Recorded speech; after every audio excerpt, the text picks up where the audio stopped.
Naiz irratian, bigarren kafea.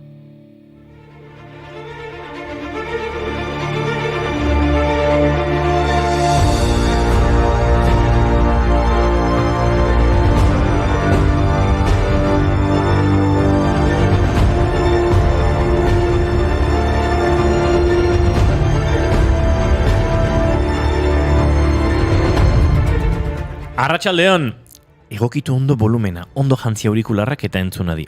Ez zaizu irrati izoratuko hor baxuago hitz egiten ari gara. Izan ere, gaur apirilako 26 zaratari buruzko kontzientziazioaren nazioarteko eguna da. Eta jazta, ezta? Nahikoa horrela baxu hitz egiten. Ja, bukatu da? Bukatu da. Paripea? Bai. Gero nik proba egin nahi nun, baina bueno. 1986 urtean, entzunaldi eta komunikaziorako zentroak sortu zuen egun hau. Zaratak entzumenean ere egiten dituen arriskuez eta horrek osasunean duen eraginaz ohartarazteko eta herritarrengan kontzientzia pixka bat sortzeko. Zarata soinu artikulatu gabea da, harmoniarik eta erritmorik gabea, belarrira desatsegina eta gogaikarria izateko joera duena. Hitz gutxitan, desio ez dugun soinua da. Eta bereziki, lo egiterakoan, eragiten digun arren, egunean zehar ere ondorio txarrak ditu. Tarata emaria hasieran zena, zerezetik idatzia arnasten dudan, aire zuria da.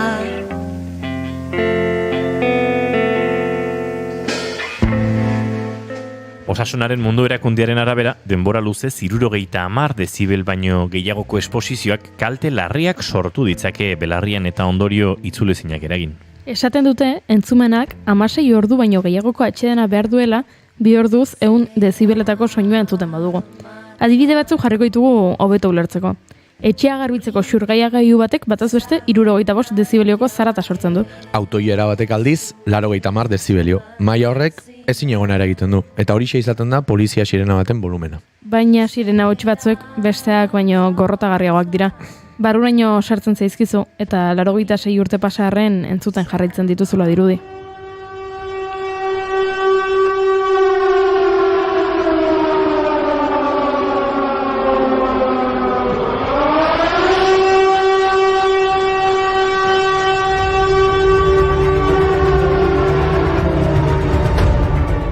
Gaur apirilako 26 efemeridea aztezin bat aipatu behar dugu. 86 urte pasa dira Alemaniako Kondor eta Italiako abiazione legioek Gernika bombardatu zutenetik. 1937ko apirilaren 26an izan zen, eta astelenero bezala merkatu eguna zen Gernikan.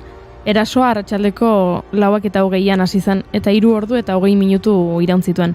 Kondor legioko bombardaketa arin batek hasi zuen, eta 6 bomba jaurti zituen. 3 hegazkin italiarrek jarraitu zioten. Handik 51 minutura, hainbat bombardaketa boladekin segitu zuten. Lehenengo hegazkina ekialdietik sartu zen, adituen arabera ikusgarritasuna lortzeko. Sirena hotsak entzun ziren orduan, jendea babeslekuetara iristeko. Bederatzieunetan 37 Euskotarrentzat urte beltzilun tristetan egargarria. Hauts bihurturik utzi zutena Gernika zoragarria. Euskorreliki maitatuenak gordetzen zitun herria. Baina aterpe horiek ez zuten askorako balio izan. Ezin da asko egin izan ere 40 edo 56 tona jaurtitzen dizkizutenean. Andra Maria aterpean soilik 205 pertsona artean hil ziren. Zaila da horrelako gertakari baten eragina kuantitatiboki ondorioztatzea. Jaurlaritzak egindako dokumentu baten arabera 1654 lagun baina gehiago hil ziren, baina aditudek diote horiek ospitalean hildakoak izan zirela. Ezin izan zituztela hondakinen azpian geratu ziren gorpuak aztertu. Espainiako gobernuak lehen aldiz ministro bat bidali du gaur Gernikako bombardaketa oroitzeko ekitaldira. Felix Bolaños, Espainiako gobernuaren presidentzia eta memoria demokratikorako ministroa hain zuzen ere. Hori bai, barkamenik oraindik ez da iritsi. Eta hori bada zarata politikoa. Baina musikak zarata ordezkatu dezake. Horregatik Gernika bizirik abestia aurkeztu zuten atzo. Gernika memoriaren lekuko elkarteak sustatuta, Jon Rementeria Larruzearen abestiak eta Ros Dantza Eskolako 7 emakumeren koreografiak sarraskiaren biktimak omentzen dituzte. Gernika biziriz dirauela gogoraraziz. eraitsitako eraikinek, metrailatutako erraiek, bortxatutako emakumeek, erbesteratutako umeek, aspiraturiko hizkuntzak, jazarritako nortasunak. Rementeriak 2021 sortutako abestia da. Gorka Leon Uribek pianoan eta perkusioan, Leire Gonzalezen beiteak basuan, Jon Urriola beitia Zeniga Onaindia gitarran eta koruetan eta Patxi Goikoetxea Ardoizak perkusioan lagunduta. Baina 2 urte geroago bideoklip bat egitea erabaki dute proiektua borobiltzeko. Begira ekoiztetxea arduratu da horretaz eta Larraitz Zuazo izan da zuzendaria. Gerra Zibilak Euskal Herrian utzi zuen arrasto simboliko nagusia da ezbairik gabe Gernikako bombardaketa. Eta beraz, gertaera lazgarriark hainbat adierazpide literario eta artistiko izan ditu. Javier Gardoki, Josefina Solozabal, Aurelio Legarreta, Katialin Arrieta, Maria Luz Fierro, Agirre Amabi urte, Francisco Araluzea, Neskato ere bat, Gernika.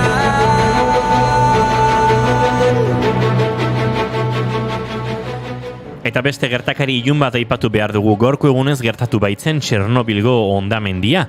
Ukrainako Pripyat hirien gertatu zen. 1986ko apirilaren 26an historiako istripu nuklearrik larriena da. Egun hartan, Lenin zentral nuklearreko 4. erreaktorek bat-bateko potentzia egoera bat sufritu zuen. Honek erreaktore nuklearraren nukleoa gehiegi berotzea eragin zuen, eta ondorioz, bere barnean bildutako hidrogenoa lertu egin zen. 1945an Amerikako Estatu Batuek Hiroshiman jaurtitako bomba atomikoak askatutakoa, baina 500 aldiz handiagoa izan zela kalkulatzen da. Hurrengo 2 asteetan, 31 pertsona hil ziren, eta Sobietar Batasuneko gobernuak 116.000 pertsona ebakuatu zituen. Horrek nazioarteko alarma eragin zuen. Erradioaktibitatea gutxienez Europa erdialdeko eta ekialdeko 13 herrialdetan detektatu baitzen.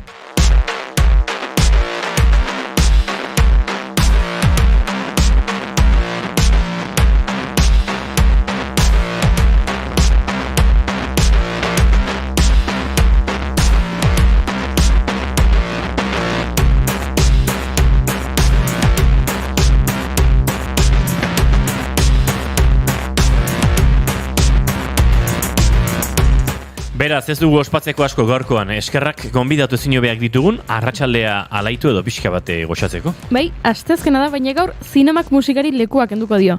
Izan ere, Maria Elorza elkarrizketatuko dugu. Zinema aretoetan estreinatuko da hurrengo egunetan A los libros y a las mujeres canto. Hainbat zinema jaialdietan sariak jaso ostean. Eta Inigo, barkatu gartxot zurea zen. Inigo, kontu ze hor gartxot jartzen du. Inigo astezi izango dugu ere gurean gaurkoan, Gelditasuna ekaitzean pelikulari buruz hitz egiteko. Maiatzaren 12an estreinatuko dute. Baina musika ez da faltako, Doinetatik aratago tartean gaurko gonbidatok bere abesti kutxuren zerrenda osatu digu. Gainera, gonbidatu horrek zinema munduarekin lotura estua du. Bai, gaur harro nago Laguna azkenean ekarri dudalako doinuetatik aratago saiora. Edurne Azkarate, irati handia eta pertsonarea handiagoa izango da, bere kantu kutxunak aurkezten. Eta ojo egin duen selekzioa, benetan berezia izan delako. Apirilako 26 ditu gaur eta asteazkena da.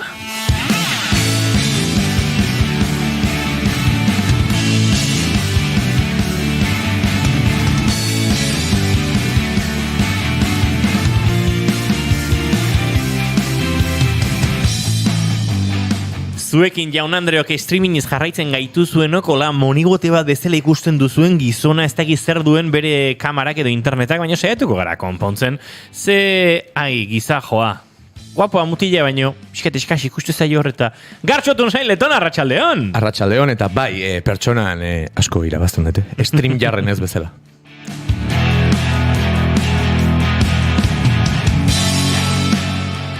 Goiuri Ezeiza Arandia, arratsaldeon!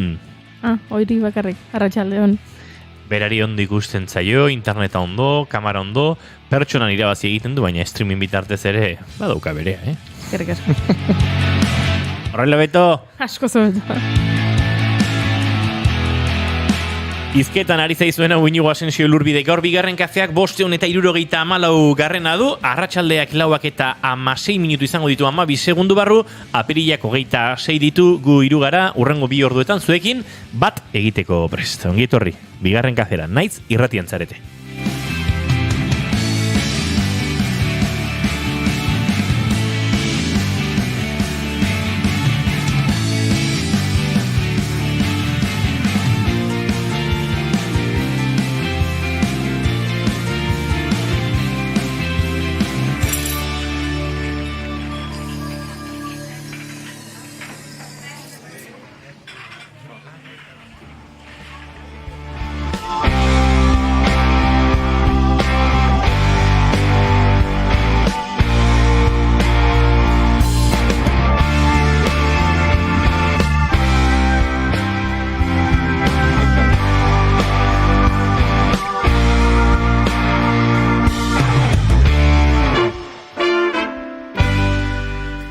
Arratsalde on bat, hemendik hasi zaizkigu txatean agurtzen kaixo hirukote gaur naiz irratiko teknikariaren urtebetetzea. Bai, atzoko urtebetetzea bezalakoa bada, gezurra, zakurraren tirantek. Betiko lez monotoniaren jarraitzaile bihurtu naute. Aldaketak ditut nik maite une oro nire.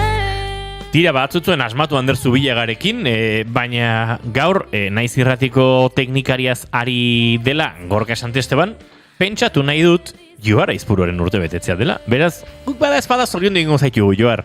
Besarkada estua, muixu dozenak, eta gero zure urteak ezpadira, ba, izu, urtebetetzetik kanpoko zorion mezu muixu eta besarkadak ere ongitorrek izaten dira. Ze, bai, Gorkaren estadistikak oraintxe ez dira honegiak.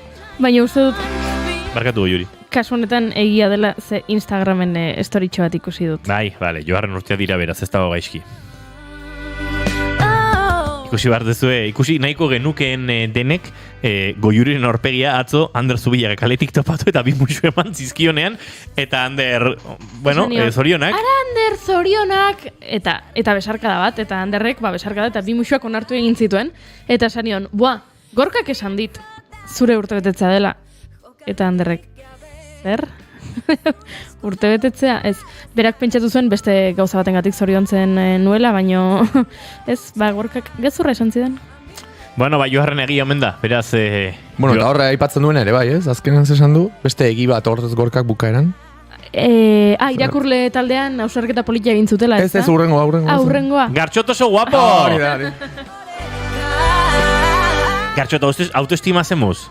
Zeinik ja esan dit guapo izela. Gorkak esan du Goiuri bai izatu jozu, guapo. Oso guapo. Eski oso guapo. Hombre, eski hemen pixelak ez dezatela alako irudi arraro batera egin, ez? Ari nahi saiatzen, nauzi, hemen kamera jartzen. Hor beran, konfigurazioan jartzik, ba. Bai, konfigurazioan eta kamera elegir eta... Aukeratu USB, ba, ingo. Bestela, a ber, jarri Gartxoten bideoklip bat YouTubeen, volumenak endu, ikusuze Gartxoto guapor bideoklipen, da entzute zuen. Kristofan Flowakin. Oida. With the flow, with the flow.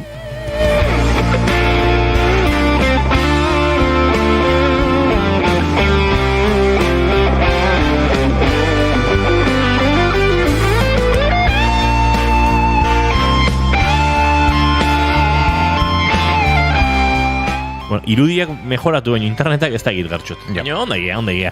Gorkari naiz irratiko teknikarien urtebetetzea dela esateaz gain, otu zaio esatea, bere maite duta. Eta bere maite duta da, atzo irakurle taldean osnarketa politia egin zutela, Euskaren inguruko kezkak eta beldurrak mai gainean jarrita, pozten gara Gorka, zure maite dut horrekin, ez dakit, zalantzaren bat edo usetu bat zenuen.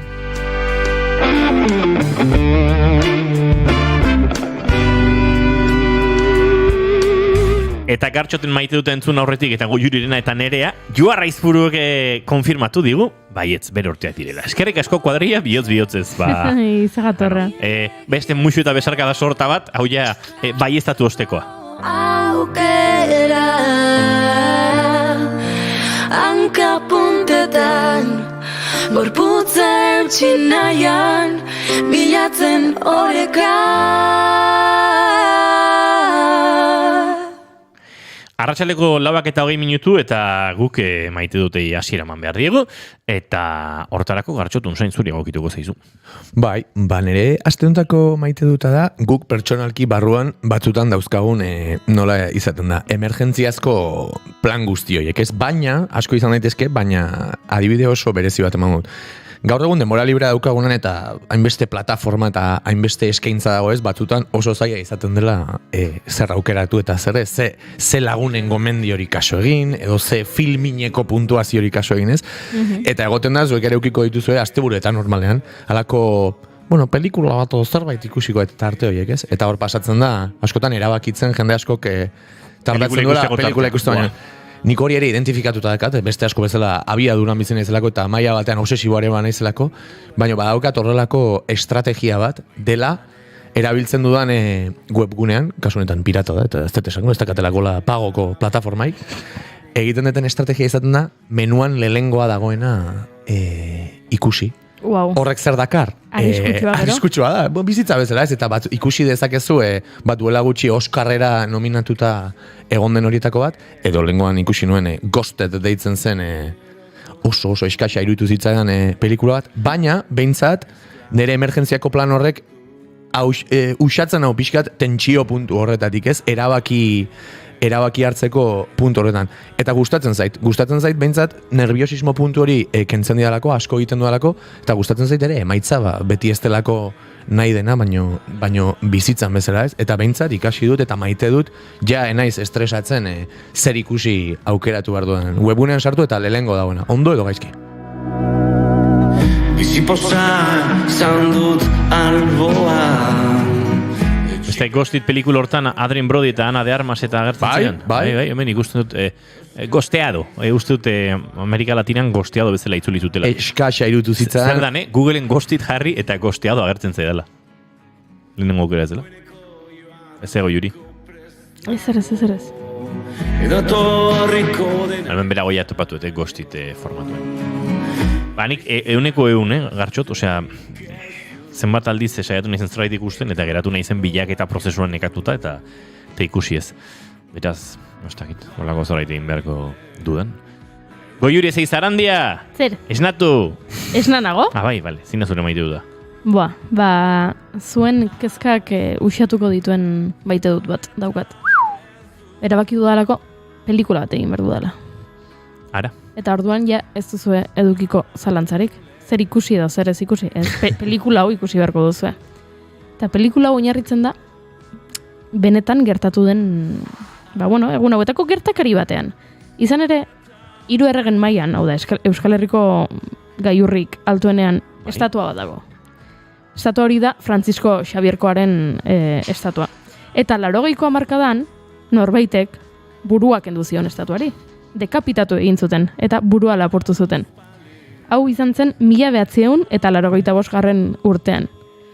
Aste hontan, Euskal Nafar Mendizale Federaziora iritsi da pakete bat. Eta paketea iriki eta zer topatuko barruan? Santuaren burua. Antxe, 85etik desagertuta zegoen santuaren burua. Nafarroko patroiaren burua 3 erregen mailan zegoena. Eta iruditzen zait, zoragarria eta geratu naiz pentsatuz. Wow, eta 1985etik ona? Non ibili da? Zeinek eduki du? Eta zein da bidaltzaile misteriotsu hau? Ze bidali du anonimoki federaziora kaxa batean sartuta burua. Mezuri gabe. Eta orduan beraiek iriki dute kaxa eta burua topatu dute eta eske pasadira ez da zenbat urte eta hor badago historio bat. Eta burua uste, izen buru bezala. Ojo, Gartxot. Burua utzi zuten eta burua uste bat izan diteke ez dakit, hortxe gratis ideia. Bueno, nahi bazu bigarren zuzendari edo. Pentsa, izango zen. 38 urte pasa ditu. Bai. Galduta, buru horrek. Burua galdu du, jeje. Eta... Arratsaldeon, naiz irratian zarete hitz jolasen saio berezi bat antolatu dugu gaur, eta hemen ari dira Gartxot eta Goiuri hitz jolasen erronka aurrera eraman nahian. Ez baino egia da, baduela, izugarrizko misterio... Segulako misterioa dauka. Puntu bat, ez? Eta gaina nola, Euskal Mendizaletasunaren museoa ireki behar duten, Tolosan Laster oraindik ez, baino irikiko duten, eta esan dute burua ekarriko dutela museora. Eta hemen egongo da. 3. maila igotzea aurreztuko du. Hori da. Beraz, gertu edukiko dut pelikula egiteko. Zer iruditzen zaizu, badago hor historia bat? Bai, ezta? Eta gero aurkeztuko dut pelikula... 38 urte horietan... Aurkeztuko dut pelikula Mendi Film Festivalera.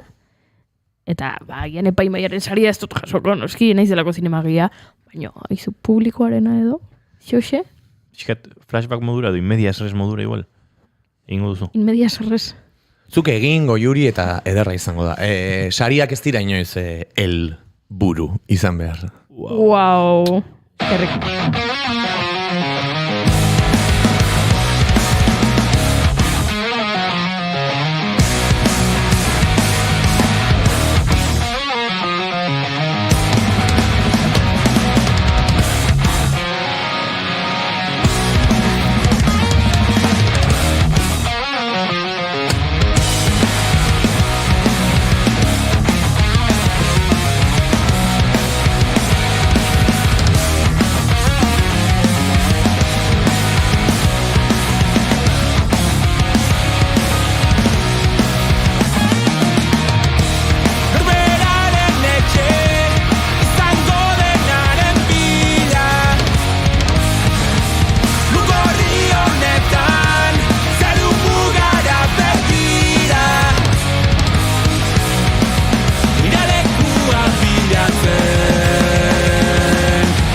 Panik bi maite dut ditut, bata gure elkarrizketatuek telefono dei baten zai daudenean, bidaltzen digutenean argazki bat, esan ez WhatsAppez. Hemen txegin gute entrevista.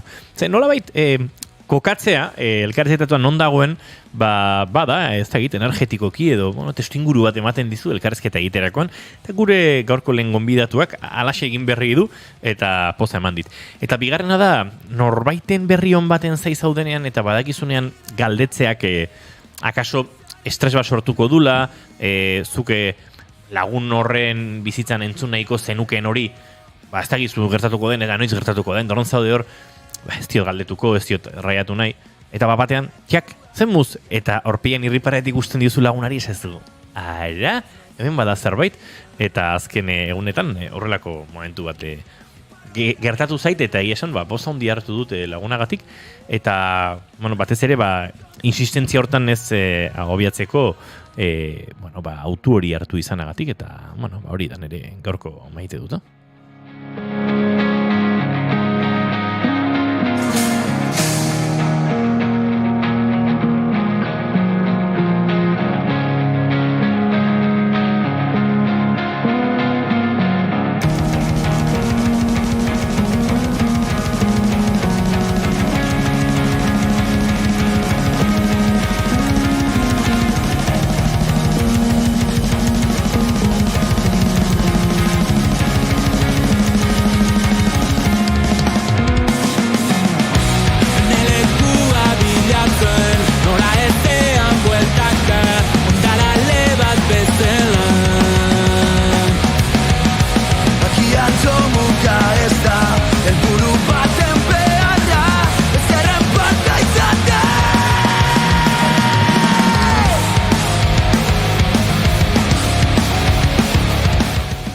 Zer den hau galdetu digute, Muzak taldearen Lugorrian eta irabaziak eta galerak proiektutik edo albunetik, obensan da, diskotik, etxekalterekin egindako kolaborazioa. Muzak tarrak ere izan genituen, gurean, aurten, ez da egit, sasoi hasiran izango zen, handen urtean amaieran?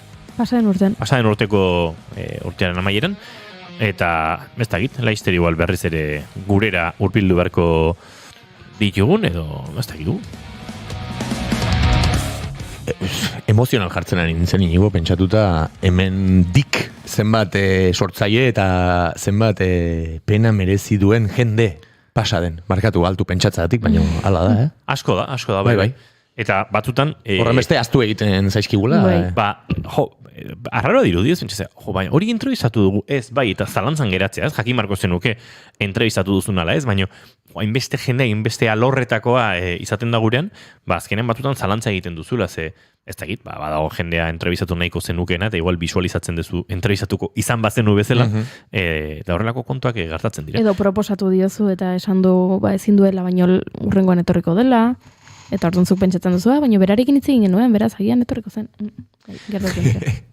Agian, ziurra den gauza bakarra da, hemen naiz irratian txaretela, bigarren kafean garela, arratsaldeak 4:11 minutu dituela oraintxe zuzenean, eta bagoazela aurrera gaurko gure lehen gonbidatua orkestera.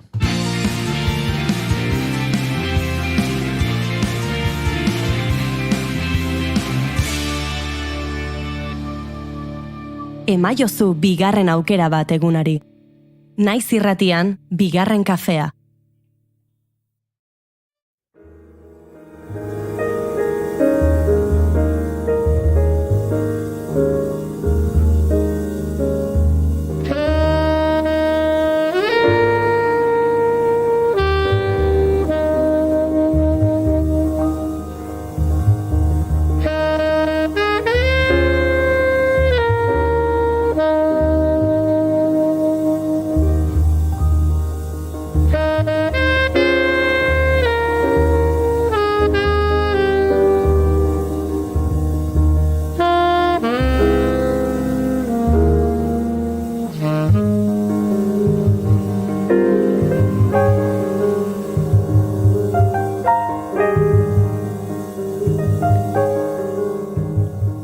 Asko dira, guretik igaro direnak, asko izango dira, oraindik bigarren kafearen mikrofonotik igarotzeke direnak.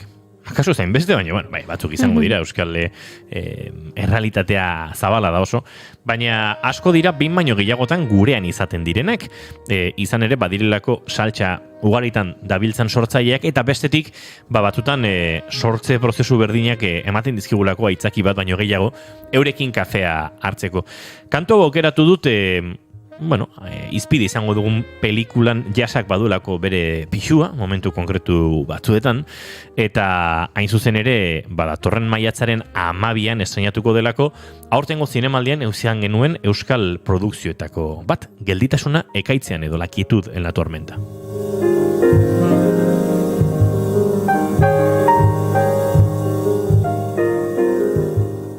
Pelikulak Lara aurkeztu zigun Paristik bere bikotekidearekin itzuli zen neska gaztea Donostian bizitzen jartzeko prest. Bestalde, Daniel ezagutu genuen, hiria inoiz utzi ez zuen mutila. Neska lagunarekin bizi eta amaren higiezinen agentzian, inmobiliarean edo lan egiten zuen. Daniel eta Larak topo egingo dute, salgai dagoen etxe batean, bata lanean, beste erosi nahian, baina topaketa hartan baliteke elkar ikusi duten lehen aldia ez izatea. Iraganaren eta orainaren artean, historiak bi pertsonen arteko maitasun harremana aztertzen du. Haien bizitzek, beste egoera batzuetan, beste bide batzuk hartu ahal izan zituztelakoan.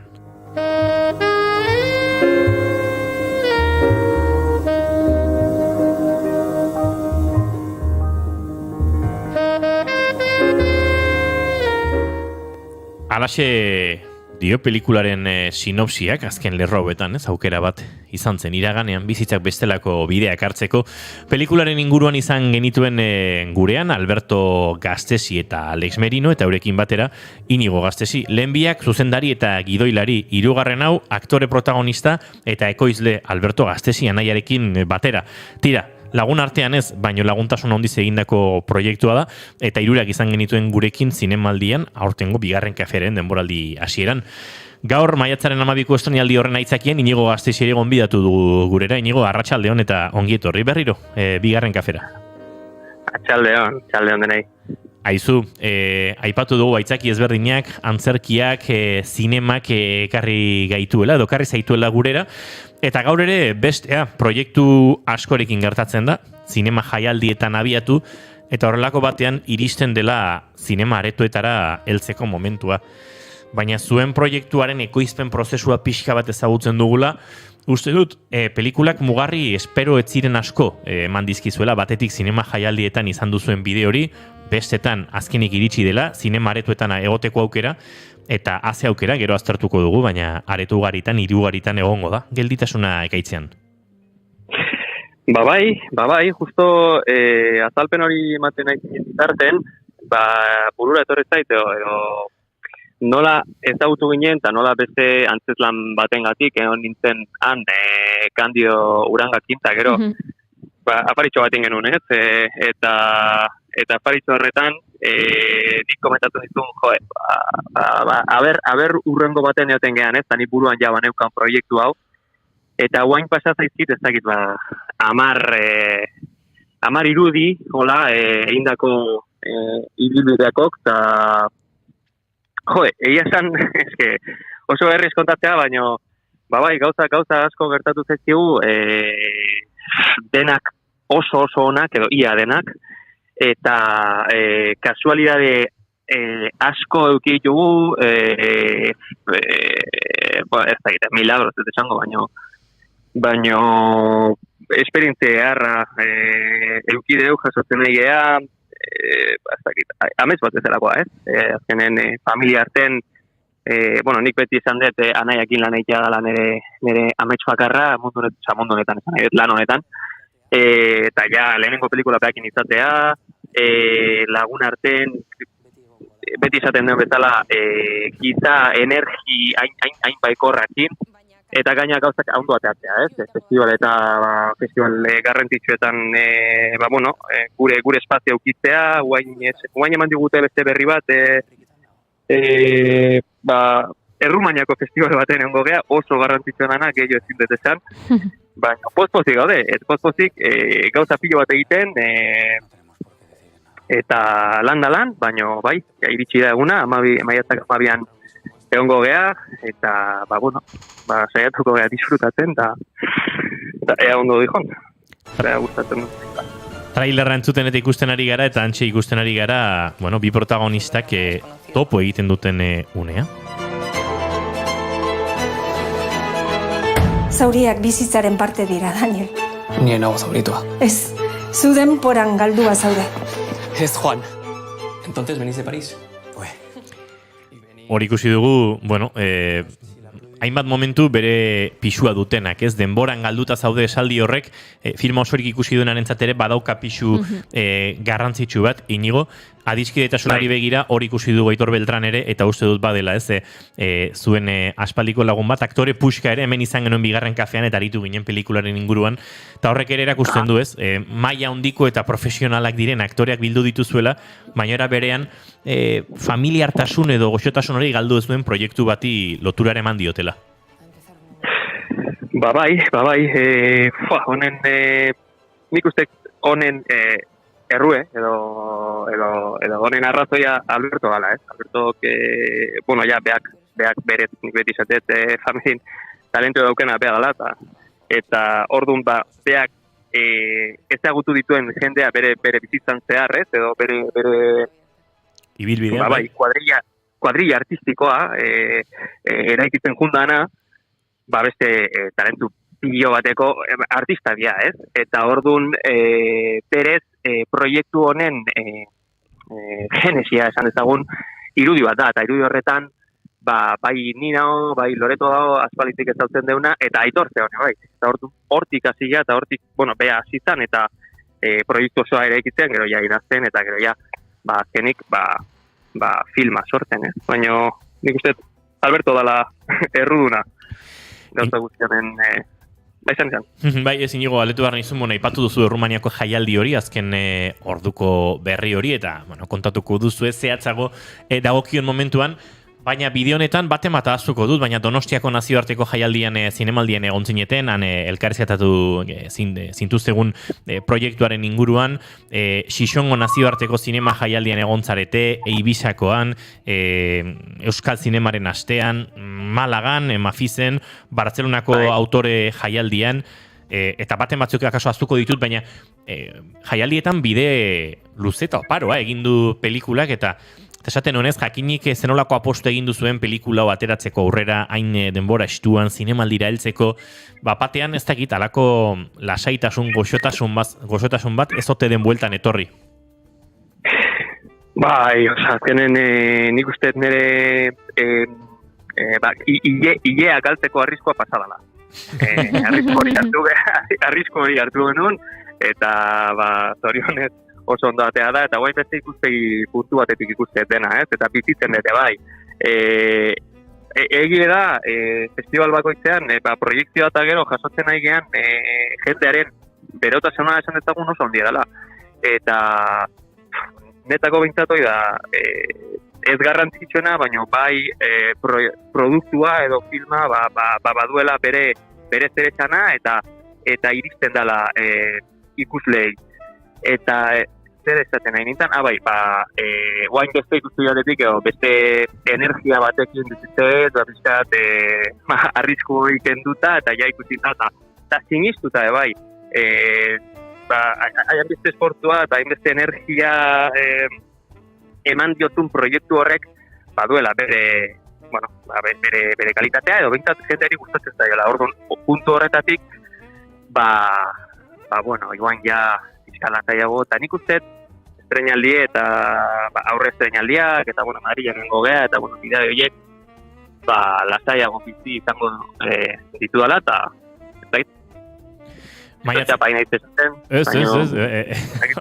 Ondo ari zeak. Aizu, maiatzaren 12 ostirala estreinorako data hori oraindiken ia 2 astetxo geratzen dira. Eta joango dira gertatzen, ez? Baieztapenak, hiri berriak, areto berriak, baino dagoeneko Donostia, Bilbo, Iruña, Gasteiz, Barcelona, Madril, Valladolid, Burgos, Logroño, Durango, Euskal Herriko hainbatxoko, Oñati, Zumaia, Lazkao, Andoain, Bilabona, Zumarraga, eta diodan bezala baieztatuko direnak, duela urtebete esan izan balizuete, aizue, estrenaldia zinemareto hauetan guztietan izango dugu ziurtatuta estrenatu, baino 2 aste lehenago, sinatuko zenuketen, eta kaso sinistu ez? Bai, sinatu eta behar bada odolakin. Zauri egin behatzen da. Eta sinatu. Esan, pixkat lehen kontatu duan bezala, ez? Estrenalia bazten geha, ez? Kampaina eta nola egin da. Eta gozen aztea, eta zeinekin eraman distribuzioa eta kampaina eta oso, eta azten geha, eta ikusten dugu rezeptzioa, oso nola, eta pixkanaka, pauso, azten gehala, azten diela zinema areto batzuk, baiet esaten, eta pasatzen da denbora, eta zu hor zaude lanian, eta gero, momentu baten, begira da altxatzen zu, eta ostras, bagaudela hiri askotan, herri askotan, eta garrantzitsuna guaindik 2 aste falta diala, ez? Eta horren 2 aste egiten, nik uste, baieta gehiago egongo diela, nahiz eta igual agian 12 ez izan, badago posibilitatea, igual 19 izatea, edo 2 aste berandugo, baina nik uste dut ibilbide polita izango duela pelikula.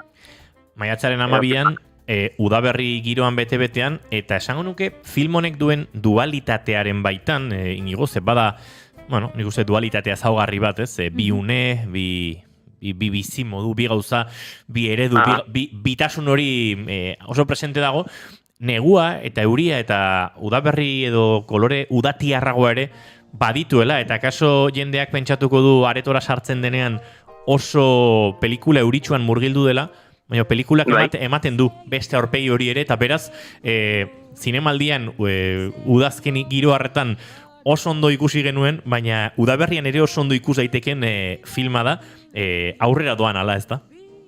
Bai, nik uste gaina konversazioa edo elkarrizketa hauki genuen taldean, pixkat, ze datara jun, estrenaldi eukitzeko, eta eguraldien gaia ateazan.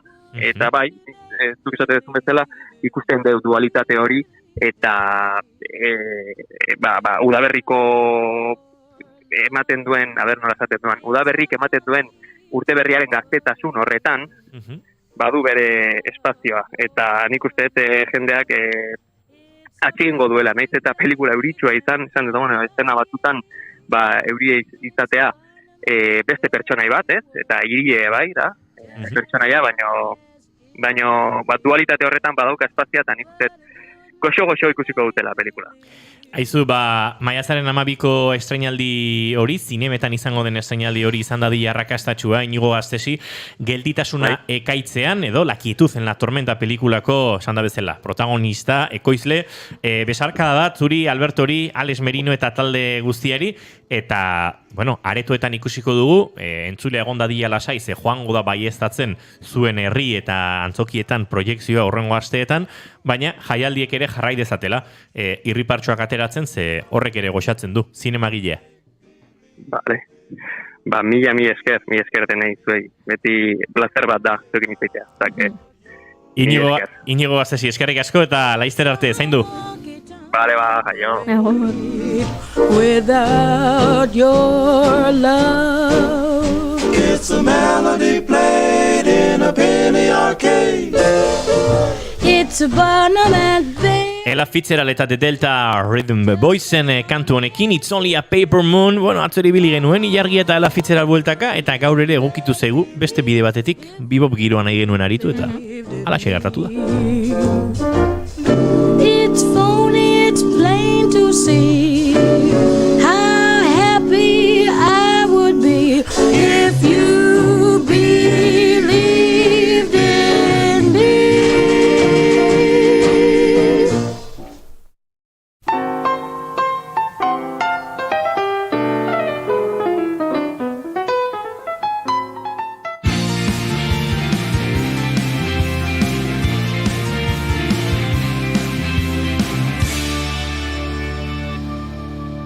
Bigarrenak ez direlako beti okerragoak, bigarren kafea.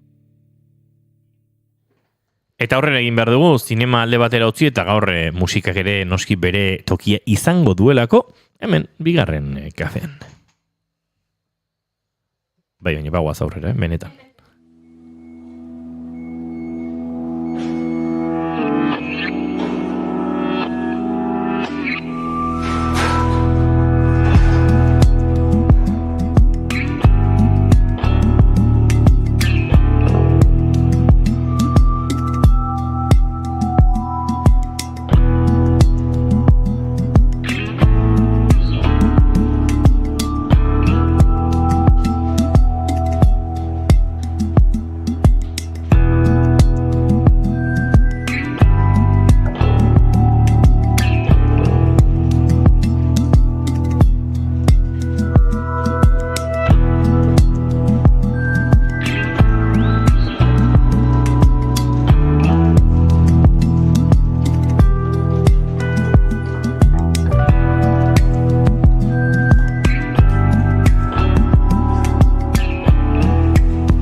Portugal aldera egin behar dugu, eta kantu honek ere arantz eraman gaitu, do bintzatan kokatu gaitu, Westway Lab izan delako, apirilaren 12 eta 15 bitartean, Gartxotun Sain Letona inguruaietan izan genuen, musika bulegoak bultzatako, egonaldi artistiko hauen baitan, eta tira, hainbat hausnarketa ere egin nahi genituen, edo bizina izan ditugu. Gartxotekin berarekin, ondoren izango dugu Arkaitz Bilarren azalpenak ere entzuteko aukera, baina Gartxot entzuten dugun artista hau izan da, zuk Portugalen, elkar bizitza horretan izan duzun horietako bat. Bai, labur ez dakienarentzat festival horrek edo Westway Lab delakoak 3 zati nagusi zituen, bat beti festivaletan eskaintzen den kontzertu eskaintza, bat zituen ere nola esaten konferentzia edo hitzaldi asko, industriako eta musikaren munduan ibiltzen den profesional askoenak, eta gero orain aipatu duzun bezala, bazuen sormenerako tarte bat, edo erresidentzia artistiko dena delako horietako bat. Eta ara juteko hautatua izan nintzen, eta entzuten ari garen bat, hain zuzen ere, Edgar Valente da, han topatu eta egin nuen lagun izugarri eta musikari eder bat, izan ere hori zen, ez? Funtsa bertakoak kanpokoekin elkarlanean aritzea, sortzeko, eta sortutako hori, festivalaren baitan entzuleari eskaintzeko, ez?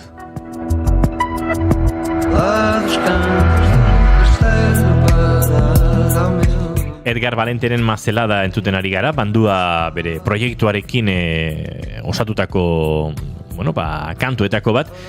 Bertan, nolako izan da prozesu hori Gartxot? Alegia zuek elkarbanatzen zenituzten norberak dagoeneko bazituen kantuak eta elkarrekin osatu edo esango nuke sormen berriak ere gauzatu direla denetarik izan da? Egia da, proposamena zela material originala sortzeko behar hori, ez? Bueno, beharra edo, proposamena hori zen.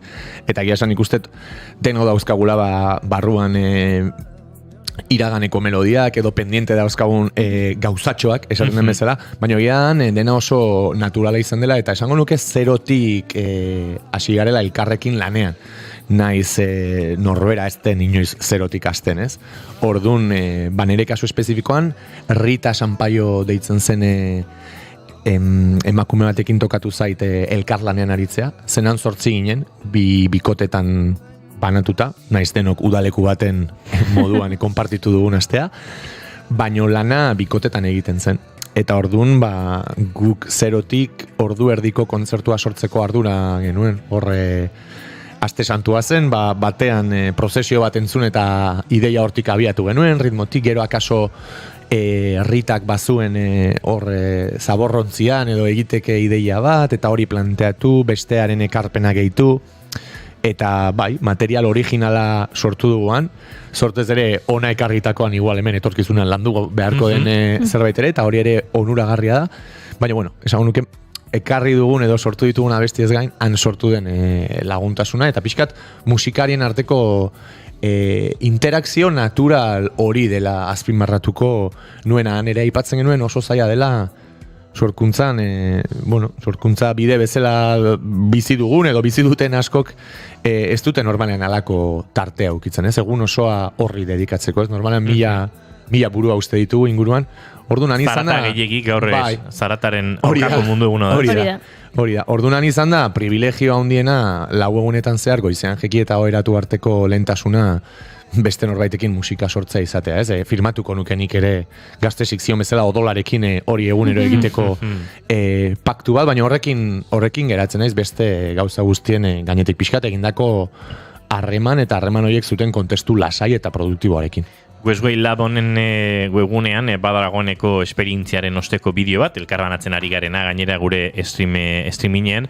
Hor ikusi du, la tasca do Julio, la tasquina do Julio, del tío Julio. La tasquina del tío Julio. Horreken inspiraziarako bidea mandu Gartxot. Gainera hori izan zen, asko gustatu zait, ez dakit nola adierazia, baina askotan lehen aipatzen genuen off record, ez? Musikaren baitan ere industria bezalako hitzak edo ekonomiak eta sortze purutik ez duten beste kontzeptu guzti horiek beti sortzen digute alako alergia moduko bat, eta asko gustatu zait festival honek lehen lerroan jarri duen gizatasun hori, eta aipatu duzuen Tasca de Julio hori adibidez izan zen, egin genituen kontzertu horien ostean pixka bat, parte hartu zuten guztiek euren hausnarketak plazaratzeko festivalak aukeratu zuen tokia. Eta zergatik aukeratu zuen, Gimara, ez dakit aipatu dugun, Gimaraes edo Gimaraes, beraiek esaten duten bezala hirian izan da hau, Oportotik ez oso urrun, eta beraiek esaten zuten, Tasca hori zela bertako leku mitikoena. Eta orduan, festivalean ateratako ondorio eta ekarpen guztiak elkarren artean banatzeko, zero beto normalean bertako guztiak joaten diren taberna zarata nahiko ondia zuen, gaurko programaren aurka, baina oso originala iruditu zitzaidan. Orduan, azpimarragarria iruditu zaitere, ez delako osoiko horrela festival eta ente handietan, benetan Westway Labekoak erakutsi duten ez dakit gizatasun eta gardentasuna nabaritza. Orduan, benetan deigarria. Eta Tasca de Julio oso legu eharra gani.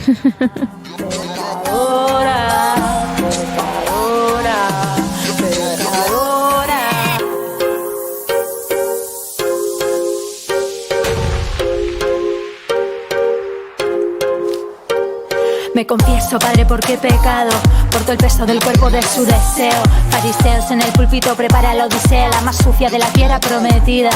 Mentira de orquidal y rayas de anfeta, en su partir de sotanas y pollas viejas. Piso duro cuando paso y pesa el ritus de la envidia, pero llevo tatuada la escarlata. Gorkak idatzi du txatean, nahi aldezue esklusiba bat. Hau sartzen zarete? Nahi dugu? Bai, Gorka nahi dugu esklusiba bat. Beti, esklusiba beti nahi dugu. Bada ezpada. Idatzi hor, Gorka.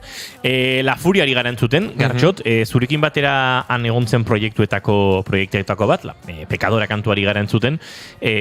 Bueno, hemendik arantze bideo hori egin zenuten, baina geroan bakoitzak topatu zuen bere bikote portugaldarra esango du. Bai, begira, kuriosoa da, ni egonaldian parte hartzeko aukeratu ninduen, musika bulegoak eta bertako komite edo delakoak, eta Furia egonda bai sortzeko prozesu horretako astean, eta gero festivalaren baitan kontzertua eskaini zuen ere bai, eta 3. euskal talde edo proiektu bezala, Espalak taldeare bertan izan zen, larun bateko kontzertuan, ez egonaldian, orduan, bueno, izan du Euskal Herriak erean behar duen aitortza edo errepresentazio hori forma ezberdinetan. Furia eta neri egokitu zaigu aipatu duan sorkuntza aste horretan elkartopatzea, baina berak Labak izeneko artista brasilarrarekin egin du lana, eta nik Rita Sampaio deituriko artista portugaldarrarekin. Baina, bueno, aipatu bezala Furiarekin ere konversazio eta elkarrizketa sakonak eduki ditugu horre aste betean partekatu dugun udaleku antzeko horretan. Dena ez paizan lana. Los fui sacando de mi casa. No ha sido ni un cuarto de lo que esperaban, ejemplo de nada, pero sí. Han eskaini zenuten 30 minutuko, ez dakit, sormen prozesu horren emaitza esango dugu, zuzeneko ura, txukun grabatu duzue, material hori baduzue, sortu dira etorkizunerako elkarlan proposamenak suposatzen dut, akaso honekin zure diskoan edo nerean zerbait egin behar dugu, horrelakorik ere gertatu da? Bai. Ez dakit, nik sentitu dut bueltan, igual espero ez tezun energia bola bat bizitzan etortzen zaizunean eukitzen dugu ez, alako erantzun emozionante eta olatura igotzeko gogori, baina egia da bihotza eta garuna beteta itzuli naizela eta bai, han lehen aipatzen nuen inolako abiadurak eta estresak eragin gabeko sortze garden horrek eukizituen emaitzak, ala defendatu genituen, 4 egun sortzen ibilita ordu erdiko kontzertuan, baino nola ez grabatu ditugu gure Logic eta Cubaseetan, alako maketa batzuk, eta nik adibidez, bueltatu eta berehala heldu diot han sortutako pare bat ideiei, aprobetxatzeko bertan sentitutako eta lehen aipatu dan energia bola hori ez, eta bueno, hasieran entzun dugun Edgar horrekin ere alako crash kreatibo bat ere izan nuen, bere musika entzuten jarri naiz ere bai, eta han pertsonarekin konektatu nuen, hemen artistarekin, beraz, konexioiek izango dute, nik uste, izan behar dute ondorengorik bai kantu, eta bai, ez dakit kaso, area berriz juno, honea, inbitau, ekarri barko ditugu, ez dakit, baino izango dute bai. Harin nira diskoko kantu honen konexioaren erdira heltzen badira Goiuri, nahiko egin du, Zuri herri orotan, dena garbiako badoa zirri borrotan. Oraingoek zain lehengoek, ez dakit gehiago erraiten ahalduten soek. Gauzeko hor diraute gaur estutzen haute, lehen babesten induten besoek. Bat gehi bat bi batek daki nola itzegin beste barne bati. Matematikoki ez da gokitoki guzitan zer erabaki. Nagoene, noratu nahi, ez duda.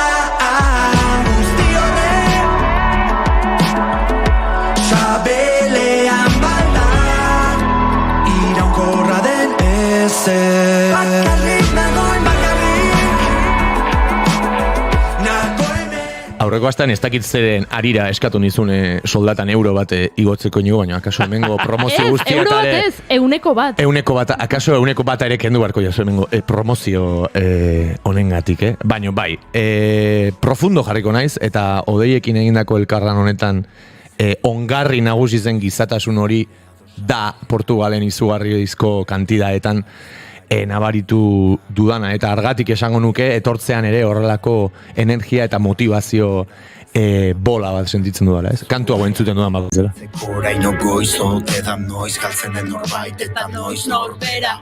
Ez ditut dantzi, jantzi. Goiuri featuring bat idazkatzen egartxot. Bai, urrengo diskoan Goiuri hasi ja propoleua hartzen. Eske barkatu.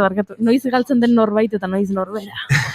Izan aukor, asteko zazpietatik loari 6 gauzor, biziz irauteko baliz. Segituan jarraituko dugu Portugalen, Westway Lab honen inguruan, eta baita musika bulegoko Arkaitz Bilarrekin, musika bulegoren jarduna ulertzen saiatuko gara, edo behintzat horren inguruan ariko gara, baina bagoaz estudio zentraletara handa Xavier Creuet eta azken orduari zor diogu, oraintxe denbora hemen bigarren kafean, Xavier Creuet, arratsaldeon. Arratsaldeon Inigo, arratsaldeon entzule. Arratsaldeko, lauak laurden gutxietan jodute Sirenek Gernikan, gaurko egunez duela 86 urte bezala. Duela 86 urte, Kondor Legioaren bombetatik garaiko gernikarrek babes bila korrika egiteko jozuten Sirenek, 86 urte beranduago, egungo gernikarrek ez dezaten inoiz ahaztu bombardaketa horren basakeri eta gerraren zentzugabekeria. Gernikako bombardaketatik 86 urte bete dira apirilaren 26 honetan, eta gertaera haietatik kasik 9 hamarkaden ostean, Espainiako gobernuak lehen aldiz bidali du ministro bat oroimen ekitaldietara. Gernika memoria gune izendatuko dutela ere aurreratu dute. Aurten, urrats bat beraz gehiago eman eta Felix Bolaños presidentzia eta oroimen historikorako ministroa izan da Gernikara bidali dutena. Lakuatik, faltan botatzen dute urratsa, gobernuak barkamena eskatzearena izan da.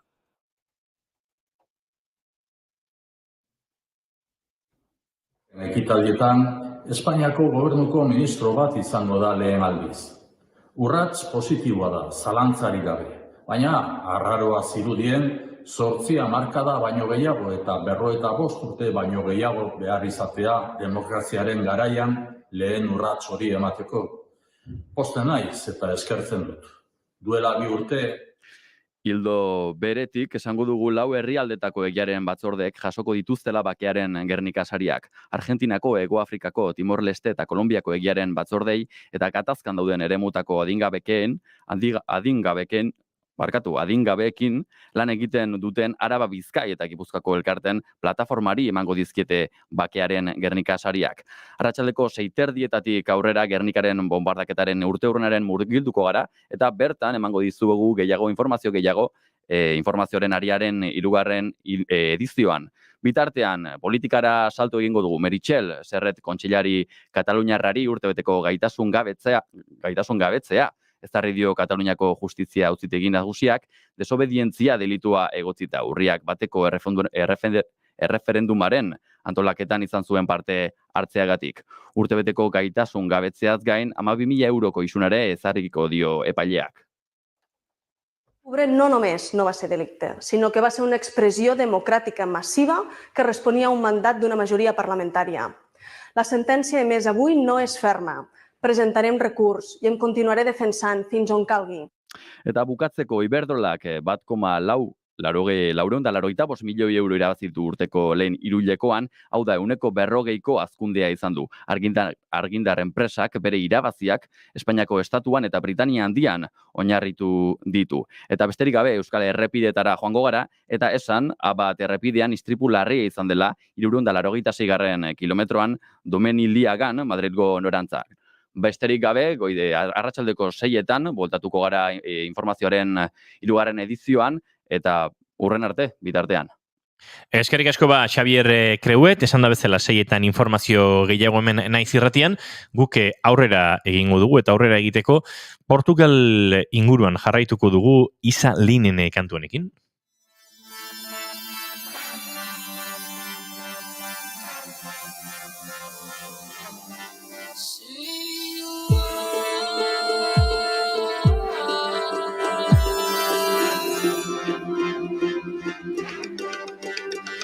Hau da, izen artistikoa, Isa Lin, baina lehen aipatu du Rita Sampaio artista, bai? Gartxotek eta aurre izan zen berarekin harremanetan izan zen artista, beraz, bueno, entzun duzue Gartxot, ezagutuko duzue, gauren proiektua eta bere musika, Isalin entzuten ari bazarete lehenengoz, hasi pentsatzen nola ezkontzen diren bi joera musikale hauek, esango nuke errexe ezkontzen direla. Tira, aipatu du musika bulegoak ere bere pisua izan duela, egonaldi artistiko honetan, Gartxot, Laister entzungo dugu Arkaitz Bilarrek, bueno, egonaldien apostoren inguruan kontatu diguna, ez dakit zerbait aurreratu nahi duzun, pixat egonaldien aposto hauen inguruan. Bueno, Arkaitzek bera hortan ibiltzen da, eta berak azalduko digu xetasun handi hauekin musika bulegoa zert biltzen den. Artistentzako azkenean horrelako elkarte, horrelako ekimenek zubilan lana egiten dutez. Askotan eskura geratzen ezaizkigun edo enteratzez garen alako proiektuetara gure buruak aurkeztu eta kasu honetan bezala aukera bat izateko orduan gora musika bulegoaren jarduna ere bai eta hobe Arkaitz Bilar entzutea berak azalduko digulako West Way Labekin ze harreman duten eta beste leku askorekin ere zelan egiten duten. Musika bulegoan 2021 urtean hasi ginen erresidentzia artistikoen proiektua lantzen. Sormena bultzatzeko proiektua da eta sormena gainera bultzatzea elkarlanak sortuaz, ezta? Bere garaian Amorante eta Losara Fontan taldearen arteko elkarketa parte hartu genuen, hor lagundu genuen pizkatori burutzen, gero So izeneko ikuskizun aurkeztu zuten Fira Manresan. Eta gero 2022an beste proiektu batzuk babestu genituen, ez? Lisboako 1000 jaialdirekin batera elkarlana egin genuen, eta hor Brabadi egon zen astebetez eta beste artista batzuekin sortutako ikuskizuna jaialdiaren harrera festan aurkeztu zuen. Eta gero abenduan Merina Gris taldea Rotterdamen izan zen, Rotterdameko Worm aretoan, han egonaldi bat egin zuen, eta gero Wormen bertan kontzertua eskaini ostean, Frisiara joan ziren iparraldera, eta nire beste kontzertu bat eskaini zuten, ezta. Eta kasu honetan, Westway Lab azokarekin egin dugun elkarlana, Portugalgo azoka, pixkat, sormena bultzatzeko modu berri hori da, ez? Alde batetik Euskal Herrian sortzen den musika zabaltzea, eta bestetik tokiko artistekin elkarlanak bultzatzea. Hau da, kasu honetan Portugalgo artistekin, Gau eta La Furia izan ziren sormen lan hori egiten, egonaldi artistiko hori egiten, eta ostegunean, jaialdiaren ostegunean zuzena aurkeztu zuten, eta biazan, maitarekin oso pozik gaude, azkenean uste dugu herrialde ezberdinetako musikariak elkarrekin jartzeak aberaztasun edo aukera asko dituera, ez da? Esperientzia partekatzeak, elkar ezagutzeak, lan egiteko moduak partekatzeak, eta hori da pixka bat lantzen ari garen hilduetako bat, egonaldi artistikoena. Aurten beste bi egonaldi bultzatuko ditugu, orain udazkenean egingo ditugunak eta orain aurreko espenean daudenak. Eta etorkizunan ere onelako proiektuekin jarraitzeko asmoa daukagu.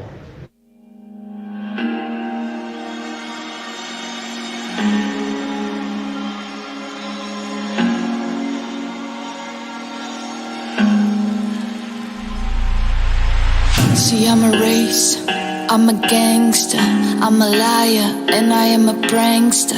I am moaning, maybe I'm just acting. If it is pleasure, then you shouldn't keep respecting. Tipau eta Gartxotekin Goiuri smoothie. Aurrera egin behar dugu segituan, Edurne Azkaraterekin Gartxotun zain letonak osatutako doinuetatik garatago entzun behar dugu, gero Maria Lortzarekin a las mujeres y a los libros y a las mujeres kanto filmaren inguruan aritu behar dugu, baina aurrera egin aurretik Gartxot ez dakit ondorio modura egonaldi ontako esperientzia borobiltzaldera zarra egituko zenuke? Ez dut oso sakon nahi zen. Bi ordu pasatzen itzak ondorio ez datzen. Badakizu gauzak laburtzeko kualidadea ez dela nire kualidadea handiena, baina, esango nuke izugarrizko motxila emozional eta humano handia ekarri duda da bultan. Esango nuke beharrezkoa dela gure sorkuntzak ere mugetatik haratago erakusteko aukerak izatea. Gehien bat Arkaizek aipatzen zuen zubilan eta konexio humano eta artistiko horiek burutu daitezen aberasgarriak direlako, ezta? Sortea izan dute musika bulegoaren bitartez han egoteko. Ea ez den gure sorkuntza kanpora eramateko azken aukera, eta ea datozen egonaldietan ere ni ez, baizik eta beste artistek eta beste sortzaileek baduten plaza hori dastatzeko aukera ere bai zen, munduak ez daki akaso, baino hemen izugarrizko sortzaile eta sorkuntza dugu, eta denon artean ez dakit mundu hori bat eraikiko dugu, baino halako ekimenak medio saiatuko gara bintzat, ez? Hoixe, ondorio gisa. Or am I giving away my place? Play a different part. Play it from the start. Hear the message bleed, but they call me weak. 'Cause I don't have the confidence to break me. Maybe I should think about forsake my dreams. Don't know what's right. Maybe I should try.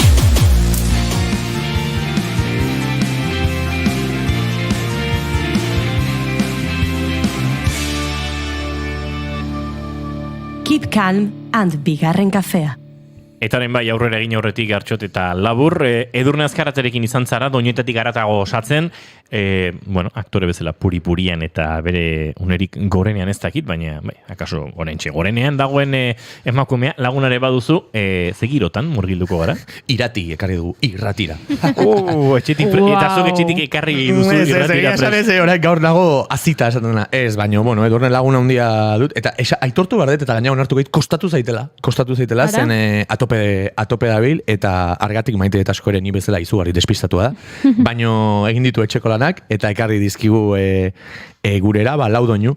Gainera, aktore lanetan ibiltzen da, baina igual jendeak ez du jakingo, baina Edurne, ezagutzen duan musikazale haundienetariko bat esango nuke dela, aktoren mundu horietan ezagutzen ditudan jende ningunan izan ere, askotan lanerako erabiltzen dute musika emanaldietarako, baina Edurneren kasuan ere bere bizitzan oso presente dagoen zerbait da, eta entzuleak ulertuko du doinuetatik haratago saioan, zergatik. Arratsaldeko 5 eta 12 minutu segituan izango ditugun honetan, entzungo dugu, Gartxotun zain letonak, Edurne Azkaraterekin osatu duena. Eta gero, bueltan gara, Maria Elortza, elkarrizketatu behar dugu eta a los libros y a las mujeres kanto filmaren inguruan. Ondo esan dut Juri? Bai. Tira entzungo dugu, doinuetatik haratago.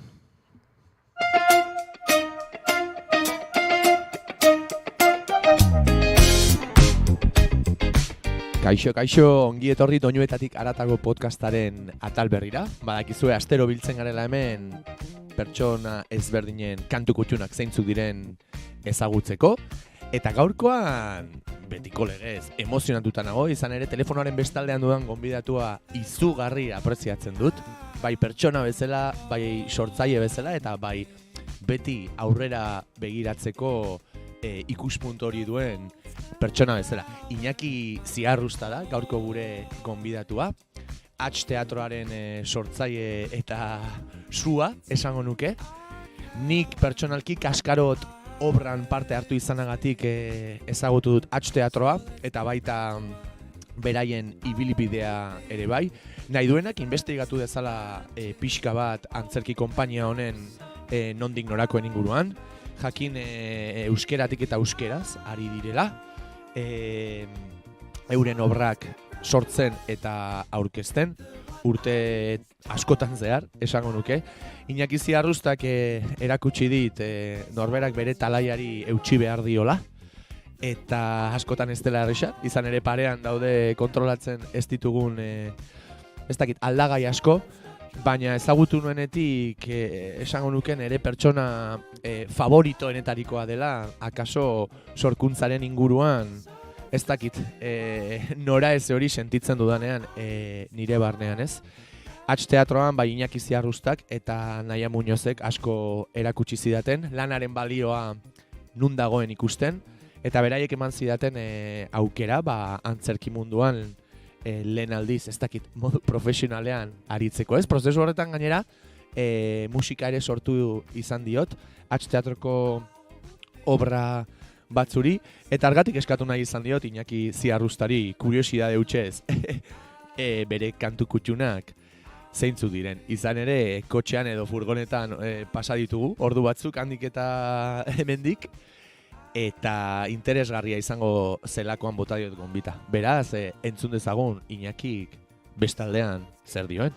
Apa guztiei, Iñaki Ziarrusta naiz, Atz Teatroko sortzailea, Bilboko Antzerki Konpainiakue. Euskaraz egiten dugu gure ikuskizun guztizek, eta musikarekin harreman pixkat euki badekugu, naiz eta nik sentitzen duten neure burue 80ko hamarkadan ataskatuta gelditu nintzen, baina, tira, musikarekin zozer bai egiten dugu. Kantutako bat asko eta guztetan eta aspalditzukoa da Sexual Favors, Exploited taldekue, horrek bi version ditu, berzio normala eta gero dauko dub version, perkusinoko versioa, eta hori da. Irratian ohikoak izaten dira nasmen teknikoak, eta gaur artxibo bat aukeratu beharrean beste bat aukeratzeagatik Drivek jugada egin digu, eta hementxe entzuten ari zineten doinuetatik haratago kapituloa, aurreko astean entzun genuen kapituloa zen, 25. Okerez banago, Iñaki Ziarrustarena, baina hementxe Iñigok pasoa ematen didanean, entzungo duzue, orain bai, aste honetan doinuetatik haratagoan gonbidatu izan dugun Edurne Azkarateren kantuen aukeraketa, hementxe da.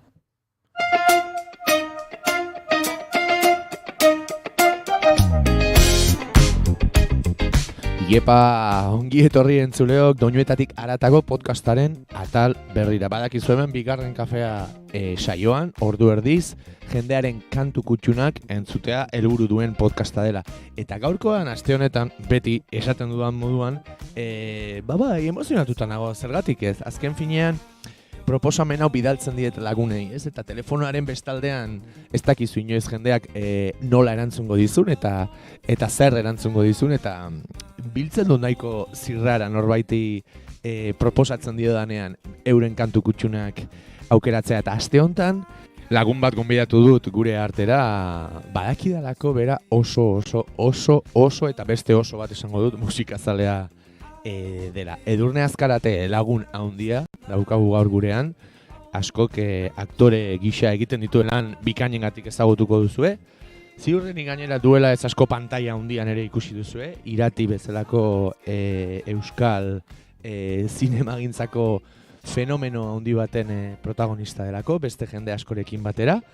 Eta nik lagun handia dut, eta gainera esango nuke musikaren mundutik eta musikaren mundutik sortzen diren, ez dakit, egoera edo festa oste edo plaza giro edo horietatik ezagutzen dudala Edurne, eta badakit, ez dakit frikia deituko diodan, baino badakit oso musika zalea dela, eta bota nahi nion doinuetatik haratago saio honetan egoteko, ez dakit, gonbita edo aukera, onartu du, eta nik kuriosidadea handia daukat ze doinu aukeratu dituen, bere bidea musikaz betetzeko, bere kantu kutxunak zeintzu diren.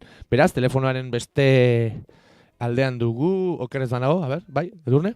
Hau, pakaixo, ni Edurne Azkarate naiz, aktorea, arabarra, eta oso musikazalea. Beraz, oso pozik nago zurekin gartxot saio honetan egoteaz, egia esan. Josema Jasean Edurne, nire oso pozik nago, eta ze kantu ekarriko dituzun ikusteko irriko. Beraz, nahi badezu lehengoarekin hasi, ea zer dakartzun. Baitu saio honetara ekarri nahiko nuke Olaia Intziarteren kantu bat, lehengo lepotikan burua deituriko bere lehenengo diskaren kantu bat, duela gutxi argitaratu dena, eta, esango nuke, musika kontuak oso azkar doaz, baina niretzat berria da diska hau, eta asko entzuten dut oraindik. Eta ekarri dut Martzianoak deituriko kantua. Pila bat gustatzen zait, bereziki, iruditzen zait barnebiltzen dituela Olaiak diskan landu dituen soinu asko, eta oro har diska guztia esango nuke izugarri ongi egina dagola, bueno, bera ere kantuan inkreiblea da, eta gero produkzio aldetik ere bai asko gustatu zait eta asko gozatzen dut diska hori. Beraz, ekarri nahi nuen Martzianoak abestia.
Bueno, zer esan Olaia Intziarteren disko puskari buruz, lehengo urtean atera zen, lehengo lepotik burua.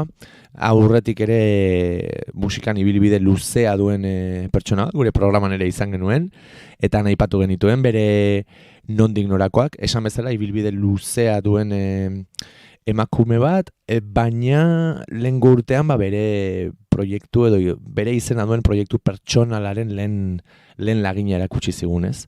Eskarmentatua da Olaia, baina lehengo urtean Edurnek aipatzen zuen unibertso propio eta berezi horren lehengo lagina eskaini zigun, lehengo lepotik burua diskotzarrean egia esan.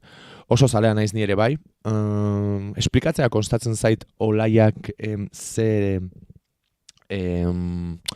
leku ikutzen didan, izan ere badu alako leku emozionalak, baina ez dakit hau nola esan, oso originalak ere ikutzeko ez dakit indarra nigan. Uste dut badela elementuak nola nahasten dituen eta bere ahotsa naiz eta oso zentralizatua egon eta izugarrizko indarra izan, izugarri gustatzen zait, asmatu du inguruan abesti bakoitzari bere tankera eman, eta tankera hori janzteko elementu egokiak biltzen, ez? Batzuk ohikoagoak, besteak esperimentalagoak, eta nire iruditzen zait Olaiaren diskoa oso entzungarria dela bai, gaur egungoa, baina badituela izugarrizko ez dakit, bihurgune originalak. Ez dakit dola esplikatu.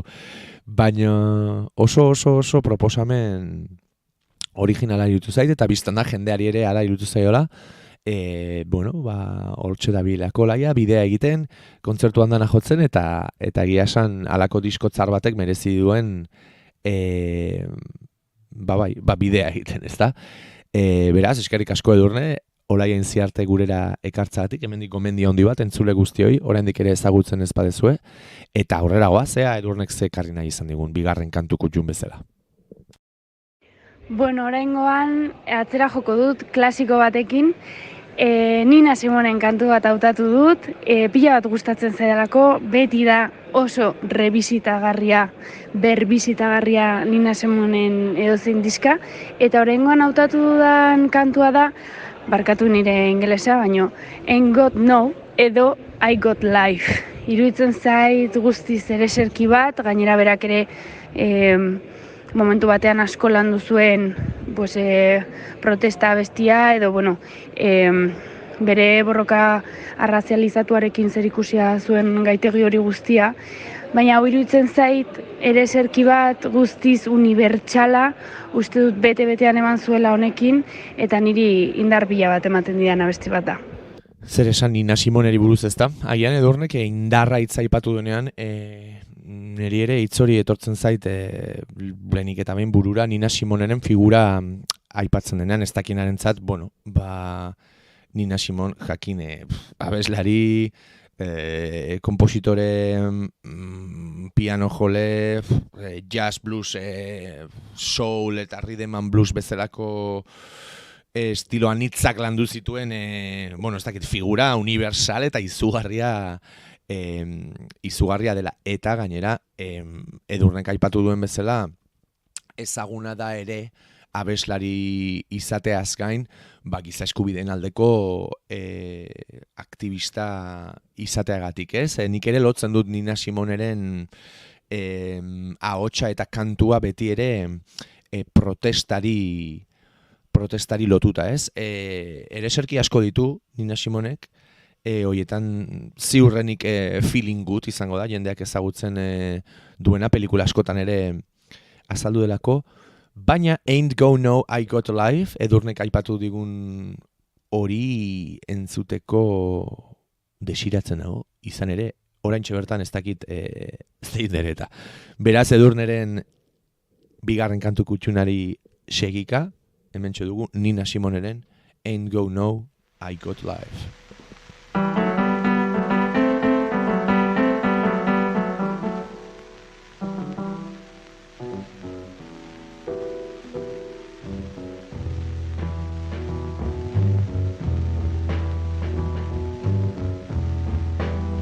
Ain't got no home, ain't got no shoes, ain't got no money, ain't got no class, ain't got no skirts, ain't got no sweaters, ain't got no perfume, ain't got no love, ain't got no faith. I ain't got no culture, ain't got no mother, ain't got no father, ain't got no brother, ain't got no children, ain't got no aunts, ain't got no uncles, ain't got no love, ain't got no mind. I ain't got no country, ain't got no schooling, ain't got no friends, ain't got no nothing, ain't got no water, ain't got no air, ain't got no smoke,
Hautatu dudan beste kantu hau, 2014ko diska batean, Winter deituriko diska batean argitaratu zen, Collapse deitzen da, kolapsatuta utzi ninduen bete-betean, diska horren bitartez ezagutu nolako izan ere, Vancouver Sleep Clinic taldea edo bakarlaria proiektua. Eta geroztik bilakatu da nire diska favoritoa, ez dakit azaltzen zergatik, baina pila batetan bai lanerako, bai pertsonalki erabili izan dudan soinu banda izan da, kariño pila bat diot eta asko gustatuko litzaidake, edatzea, edo zeinek Vancouver Sleep Clinic ezagutzea.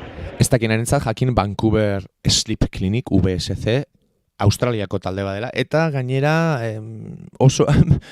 Ez dakit lurra haietan ohikoa den, baino Tame Impalaren gixen, orentxe burura etorri zait, pertsona bat buru duen proiektua da. Hau da, abestien idazlea eta produktorea taldearen buru duen Tim Bettinson da. Naiz eta Vancouver Sleep Clinic izenarekin holtzaratzen diren. Begira ze kuriosoa, abesti hau ez, baino talde honen berri nik orain dela gutxi izan nuen, eta okerrez banago edurneri esker edo edurne konpartitutako edo elkarbanatutako edo bidalitako abestiari esker. Akaso okerrez banago egindako bersioren bat ere egin nuen, honena. Jo, ez dakit, hau da burua. Baina hainbeste egin ditugu bidean, guztiak ere ez ditudala gogoratzen, baina izena esan duenean eta taldearen izena esan duenean, benetan lotu deterenik edurnerekin, eta egun batean berak, ez dakit, bertsio askatu edo abestia aipatu edo zerbait komentatu zidan talde honen inguruan. Egia esan oroitzen dudan musika estiloa, dudan oroitzapen txiki hori, edo horrek eramaten hau musika lasai eta hausnarkor batera, baina ez dakit abesti hau zein den, exactamente, eta gogoa dakaten zuteko. Beraz, edurneren 3. kantu kutxun bezala, Vancouver Sleep Clinic, talde australiarraren Collapse.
We've been outgrown.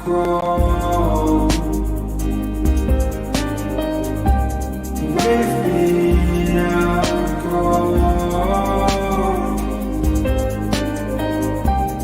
We've been outgrown. We've been outgrown.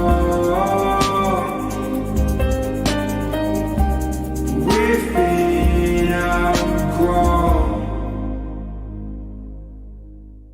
Alice Mertonen No Roots abestia ekarri nahiko nuke, oraingoan bere Mint izeneko diskan argitaratu zena. Gola ez hainbeste egia esan, baina izugarri gustatzen zait eta ekarri nahi nuen horrelako groove edo funk moduko zerbait, iruditzen zait musikalki oso ondo konposatuta dagoela eta gero letra izugarria da.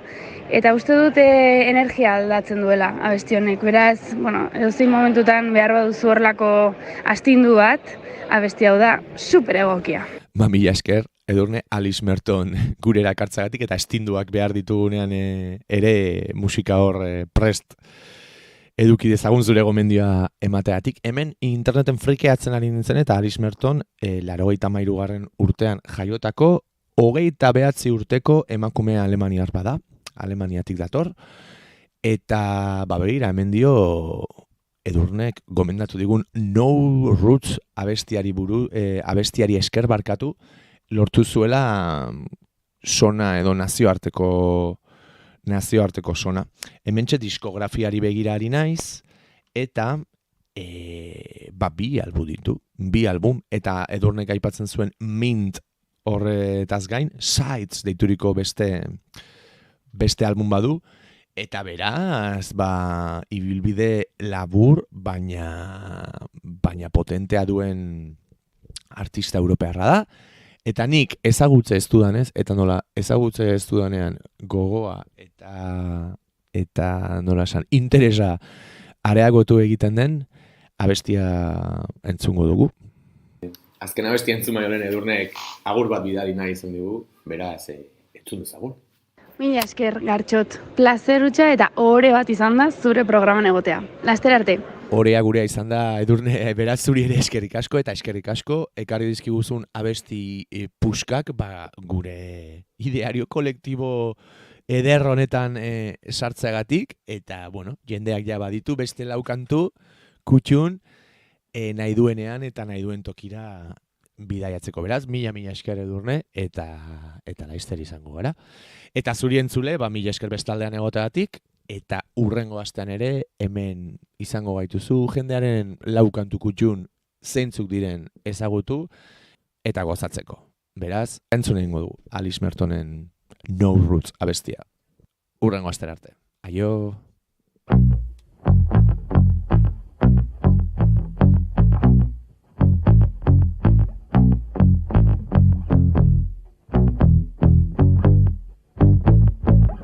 I like digging holes and hiding things inside them. When I grow old, I hope I won't forget to find them. 'Cause I've got memories and travel like gypsies in the night. I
forget to find them. I've got no roots.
Keep Calm and Bigarren Kafea.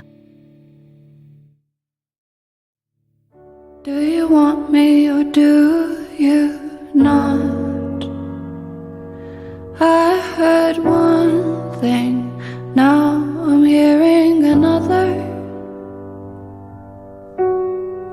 Dropped a pin to my parking spot. The bar was hot, it's 2 a.m., it feels like summer. Happiness is a butterfly. Arabiar esaera zahar batek dio, egunek, bideek eta liburuek ematen diotela gizakiari jakinduria. Egunak pasa dira Maria Elorzarekin lehenengo kafea hartu genuenetik. Zehazki 216 egun. Donostiako zinemaldia zen, eta Los libros y a las mujeres kanto estreinatzea zegoen. Eta ordutik, bide luzea egin du Mariak liburuak eta pelikula soinean hartuta. What's the worst that can happen to a girl who's already hurt? I'm already hurt. If he's as bad as they say. Gazteriaren TCM saria eta Euskal Zinemaren Irizar sariaren aipamen berezia irabazi zituen filmak. Nantesko Zinema Espainiarraren jaialdian dokumentalen epaimaiaren aipamen berezia jaso berri du gainera. Eta Gasteizko Euskal Zinema dokumentalaren astean parte hartu zuen. Eta baita ere Zinebin edo Bartzelonako Zinema Independentaren jaialdian, non aipamen berezia jaso zuen.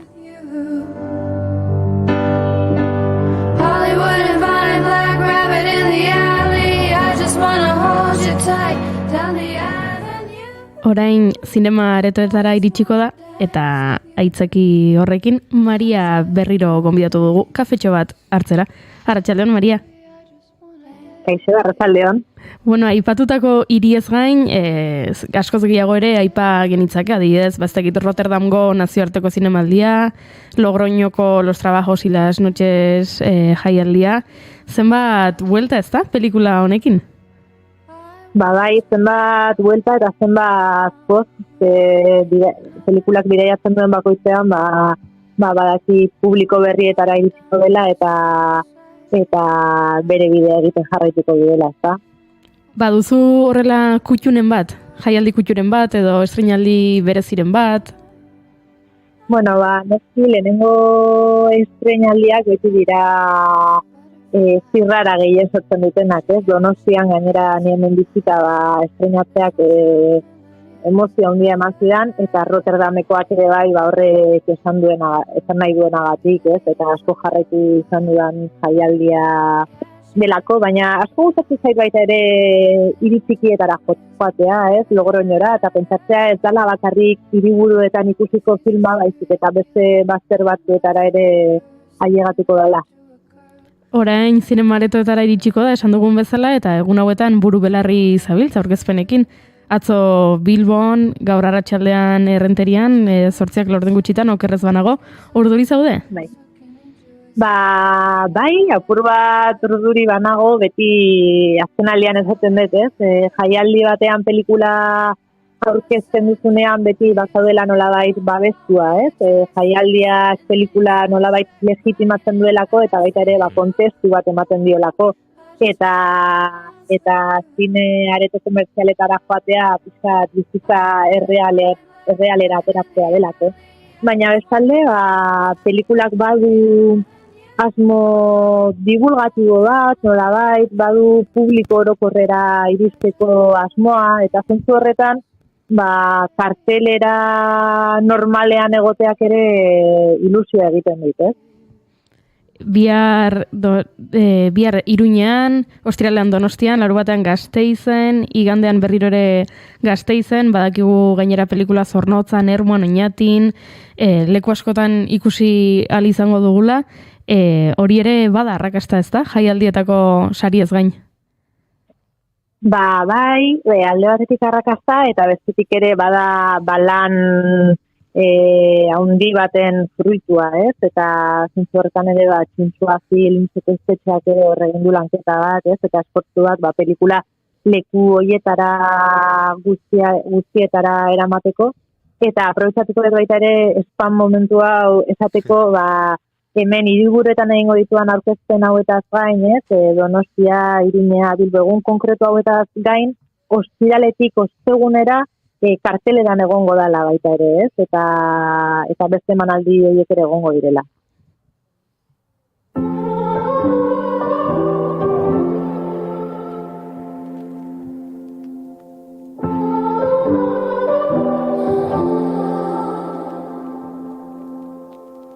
A broken heart is all that's left. I'm still fixing all the cracks. Lost a couple of pieces when I carried it home. Jaialdi eta estreinaldiekin alde batera eta bestera ibilita, baduzu denborarik liburu bat hartu eta lasai irakurtzen aritzeko? Gutxi, baina egia da, liburua beti bezapean daramadala eta tren hartzen dudanean, autobus hartzen dudanean leku guzti hauetara joteko, hola tartetxoak topatzen ditu dela gutxienez horri gutxi batzuk irakurtzeko. Eta jakin dezakegu zein den irakurri dezun azken liburua? Lotxa pixka bat ematen dit aitortzeak, gainera beste elkarrizketa batean kontatu nuelako duela aste batzuk, eta horrek emango du ideia bat nire moteltasunarena, baina ari naiz irakurtzen La Cartuja de Parma, egia da luzea dela, ez dala hola diegunetan irakurtzeko liburua, eta bada hola aventura liburu bat, ez dakit, garaikidetasunarekin agian zerikusia handia ez daukana, baina transportatzen zaituena, ez? Beste herrialde batera, beste garai batera, eta oso ondo pasatzen ari naiz. Aizu, Maria, zinemaldian aritu ginenean uste dut azpimarratu genituela, ez? Pelikularen hainbat ezaugarri, autorearen presentzia a los libros y a las mujeres kantok baditu, ez? Lizentzia zinematografiko batzuk, akaso zinema jaialdi batean oso ondo egokitzen zirenak, ez dakit bertigo pixka bat ematen duten aretoek pelikulari igual aretoetan publikoaren ulermen maila majoxamar bat eskatu beharko zaiolako, eta horrek pixkate beldurtzen zaituen edo erronka bezala sumitzen duzun? Begira, nik uste pelikula honek baditu aipu asko eta baditu erreferentzia kultural asko, baina aldi berean bada oso pelikula simplea eta zuzena, ez dakit nola esan, badu humorea, baditu egunerokotasuneko momentu asko, eta protagonistak oso iztun onak dira eta oso ondo bazaltzen dute dena, ez? Eta zentzu horretan ez dituzte ez denik ulertiko edo nik uste publikoarentzat erresa izan daiteken pelikula bat izan daitekela. Baina noski ematen duela bertigoa zure gertukoak azaltzen direlako eta jende asko ikusiko direlako, hori den esaten nuen bezala, ez? Jaialdietako kontestutik kanpo, bertigoa ematen du baita ere, nahiz eta hori, oso pelikula ulergarria izan, eta nik uste ondo pasatzeko moduko pelikula izan, beti dokumentalek eta zinema independenteak genoz eta gehiago zailtasuna handiak dituztelako, ez? Publikora iristeko eta aretoak betetzea beroz eta zailagoa delako, eta zentzu horretan beti sentitzen duzu ardura pizka bat, ez? Pentsatu ea jendea jengo den, ez jengo nola disfrutatzeko aukera egiko den. Gu ari gara hemen pelikulaz lasai asko, baina ez dugu esan zeri buruzkoa den, ze karo, guk trampa txiki bat egin dugu, guk zinemaldian ikusi genuen, eta noski, orduan ja ikusita daukagu eta badakigu eta spoilerrak egitea beldurra ematen digo, baina esan dezakeguna da, abia puntu xelebra duela proiektu honek, dei bat jaso zenuela behin, amak deitu zizula esateko istripu bat izan zuela liburuak erori zitzaizkiola gainera eta bueno, ospitalean zegoela ez dakit pelikula bat egiteko abia puntu xelebreagorik existitzen den? Ba, ez dakit, agian urrengo pelikulekin erantzun izango dizuet, baina bai, ala izan zen eta istripu batetik jaio zen pelikula da, eta pizka bat hori pelikularen nondi nolakoa kaskarra jaltzeagatik, 4 emakumeren erretratua egiteko aitzakia izan zen istripu hau. 4 emakume hauek nire ingurukoak dira, nire ama eta bere 3 lagun, eta euren erretratua etxean dauzkaten liburuen bitartez egiten du pelikulak, ez? Hau da, apalategiaren istripu horrek aukera eman zidan, liburuek gure eguneroko bizitzan eta gure biografian ze paper izan dezaketen arakatzeko eta ikertzeko, ez? Eta horretan aritu nintzen, protagonistek elkarrizketatzen. Eta gero, hortik haratago ere badoa pelikula eta bada, irudimenari omenaldiak, nola baita esateko. Taken away to the dark side. I wanna be your left-hand man. I love you when you sing that song, and I got a lump in my throat 'cause you're gonna sing the words wrong. Aipatu duzu, amaren gertakari horretatik abiatu eta beste 3 emakumeren testigantzak bildu zenituela. Zer diot Loretok, Bikik edo Balenek pelikulak egindako bideari buruz, jaialdi buruz eta sari buruz? Bueno, hori beti apuro handia ematen dit, horlako gauzak galdetzen dizkiatelako, ematen duelako besteen ahoan jarriko dituzula hitzak, ez? Eta gainera zeure buruari loreak botatzeko.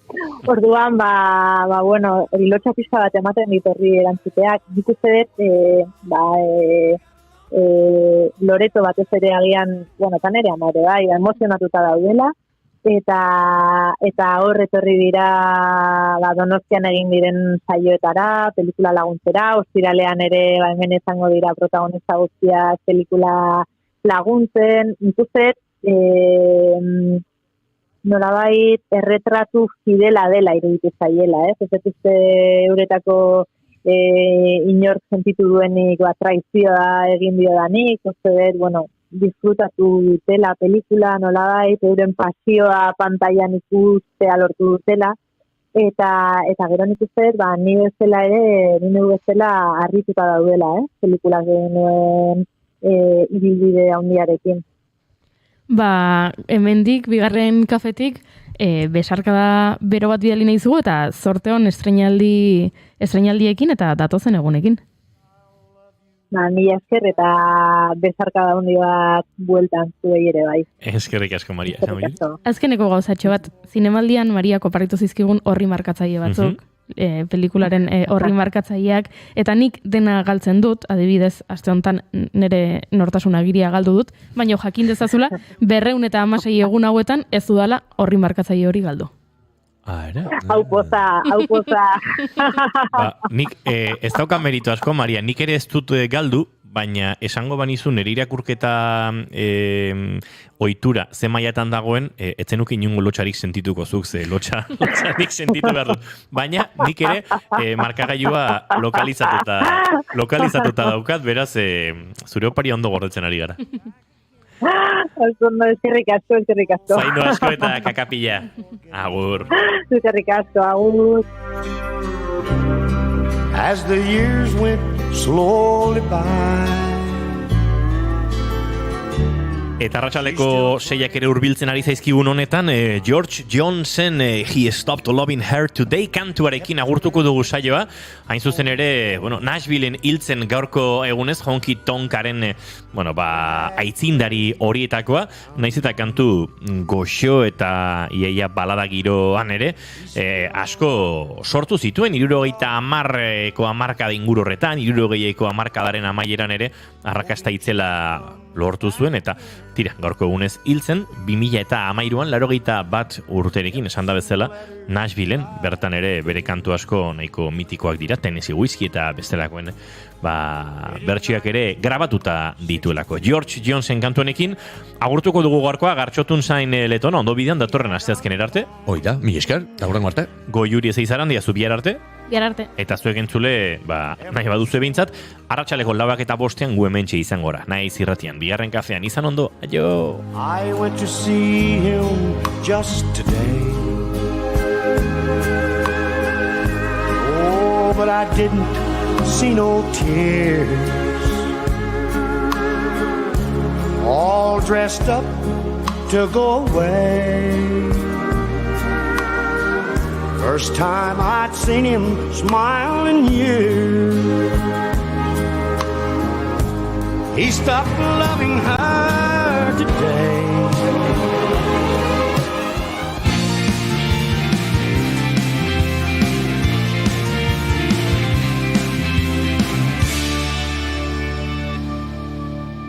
Keep calm and bigarren kafea.